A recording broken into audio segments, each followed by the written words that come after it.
So yun na nga guys, at game day ulit ng Yokohama B Corsairs kung saan kabilang ang ating kababayang si Kai Sotto. Bibisita sila sa home court ng malakas na team na Sunrockers Shibuya na nasa ikatlong pwesto sa kanilang division na Central na mayroong 20 wins and 16 losses, samantalang nananatili pa rin sa ika-6 na pwesto ang team ni Kai with 15 wins against 21 losses pagkatapos ng kanilang back-to-back losses sa kamay ng team ni Dwight Ramos na Levanga Hokkaido. Sa ikalawang pagkakataon ay maisasama sa first 5 si Kai Sotto at makakasama niya rin ang kanyang katukayong si Kai King. Matatanda ang last ball game ay limitado ang mga naging minuto niya at babad ng gusto ang kanilang world import na si Scott sa center position.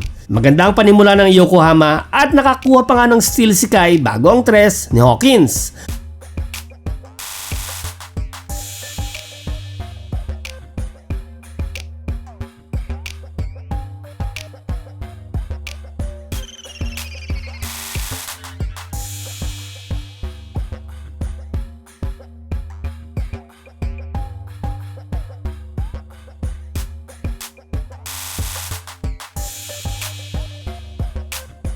Sayang at sablay ang unang attempt ni Kai off a putback sa mintes na layup ni Kai King. Panoorin natin guys ang ilan sa mga highlights at ating tignan kung magiging maganda ba ang performance ng ating kababayang si Kai Sotto ngayong nabigyan siya ng tsansa ng kanilang coach na mapasama sa starting 5 ng Yokohama B Corsairs.